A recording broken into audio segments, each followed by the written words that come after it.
करने की कोशिश करी। कैसे देखिए पूरी घटना को?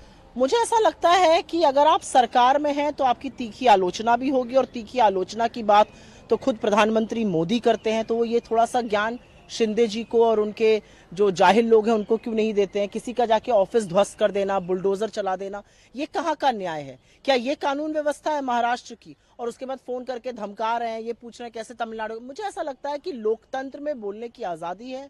किसी ने व्यंग किया है, किसी ने कॉमेडी की है, उसको अपनी स्ट्राइड में लीजिए और आप अपने लोगों को नियंत्रण में रखिए। निरंकुश लोग जाके किसी का दफ्तर तोड़ रहे हैं, ये कौन सा law and order? Devendra Fadnavis ji को इस बात की ज्यादा चिंता होनी चाहिए कि आपकी नाक के नीचे अराजकता हो रही है। देवेंद्र फडणवीस को यह चिंता है कि आपके डिप्टी सीएम के बारे में किसी ने व्यंग में क्या कह दिया। इससे ज्यादा लोकतांत्रिक और क्या होगा? एक और चीज़ कैसे जो मुस्लिम कोटा कर्नाटका में सामने आया है, बीजेपी में किरण रिजिजू ने बोला है कि reservation based religion based reservation नहीं होता है, और ये एक बाबा साहब अम्बेडकर का कॉन्स्टिट्यूशन के ये अलग जा रहे हैं। जिस तरीके से ये उन्होंने आज एडजर्न भी किया, लोकसभा राज्यसभा को एडजर्न करने की कोशिश करी, जिस तरीके से ये कंट्रोवर्सी सामने आ रही है, मैम आप आजाद भारत के इतिहास में हम पहली बार देख रहे हैं कि सरकार लगातार जुटी हुई है किसी तरह से सदन की गतिविधि को, सदन की कार्रवाई को स्थगित कर दिया जाए। पहले राज्यसभा में हंगामा मचाया गया, फिर लोकसभा में आके, और पूरा फर्जी हंगामा है। संविधान का नाम बीजेपी ले ही नहीं सकती है। बीजेपी तो संविधान बदलना चाहती थी, अगर 400 सीट आ जाती तो वो हो भी गया होता। संविधान हमने बनाया, संविधान बाबा साहब ने बनाया, संविधान की रक्षा भी हम करेंगे। और सबसे बड़ी बात यह कि जिस मुद्दे को लेकर ये सारा बात बनाई जा रही है वो भी फर्जी मुद्दा है। असलियत यह है कि कर्नाटक की सरकार ने 2B श्रेणी के अंदर पिछड़े के आधार पर 4% मुस्लिम आरक्षण सरकारी ठेकों में दिया, लेकिन 1995 से कर्नाटक में 2B आरक्षण 4% मुस्लिमों को शिक्षा और सरकारी नौकरी में ऑलरेडी मिल रहा था। बीजेपी की 3 बार सरकार रही इन 32 सालों में। बीजेपी की सरकार रही 2006 में, 2009 में, 2019 में। उन्होंने इसके खिलाफ क्यों नहीं बोला? बीजेपी की सरकार रही और जो सरकारी ठेका है वो SC ST को हमने 11 साल पहले देना शुरू किया, OBC को दिया। हमने उनका मार्क 1 करोड़ से बढ़ा के 2 करोड़ कर दिया। क्या बीजेपी आरक्षण के खिलाफ है?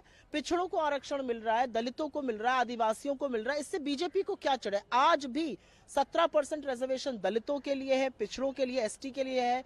2A कैटेगरी के अंदर 4% है, 2B के अंदर 4% है, 2A के अंदर 15%। 105 पिछड़ी जातियों को आरक्षण मिल रहा है, नई जातियों को। इससे क्या तकलीफ क्या है बीजेपी को? मैं तो ये नहीं समझ पा रही हूँ। मैम 8 साल हो गए योगी सरकार को। उन्होंने 8 साल पहले सब जानते रहे कि जिस तरीके की economic condition, law and order condition थी, मगर आज मशीनरी वही है। मगर आज सारी चीज़ें होती हैं, सेफ्टी है, प्रोग्रेस कर रहा है स्टेट। नहीं, मैं इस पे कुछ बोलूं इससे पहले तो बीजेपी के विधायक ही योगी सरकार के 8 साल की उपलब्धियां खुद बता रहे हैं। कोई नंद किशोर गुर्जर जी हैं, वो बता ही रहे हैं कि किस तरह से योगी सरकार में खुलेआम भ्रष्टाचार है, किस तरह से खुलेआम लोगों को फर्जी मुकदमों में फंसाया जाता है, किस तरह से पुलिस पूरी तरह से निरंकुश है। ये तो उनके विधायक कह रहे हैं। और इन्हीं 8 सालों में हाथरस की घटना हुई, इन्हीं 8 सालों में लखीमपुर में किसान नरसंहार हुआ, इन्हीं 8 सालों में बीजेपी के एक नहीं 2 विधायक दोषी पाए गए महिला के रेप के, चाहे वो उन्नाव के कुलदीप सेंगर हो या रामदुलार गोंड हो। इन्हीं 8 सालों में बृजभूषण सिंह ने भी जो कारनामे करने थे वो कर लिए।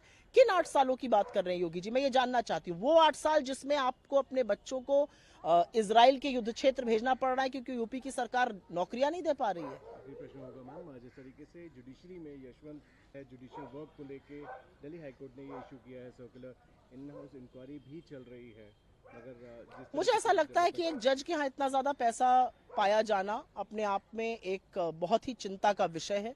हमारे अध्यक्ष ने इस पर ऑलरेडी बोला है, इसलिए मैं इस पर और ज्यादा टिप्पणी करना नहीं पसंद करूंगी। उन्होंने इस पर गहरी चिंता जताई है और उसके बाद भी जो कुछ चीजें हुई हैं, जिस तरह से 3-4 दिन तक उनको बताया नहीं गया था, या पुलिस कमिश्नर कुछ कह रहे थे, अग्निशमन के लोग कुछ और कह रहे थे, ये सब भी थोड़ा दिक्कत तलब है। लेकिन एक जुडिशरी एक नागरिक की अंतिम न्याय की उम्मीद होती है, और अगर वो कॉम्प्रोमाइज है तो फिर बहुत दिक्कत है। Thank you.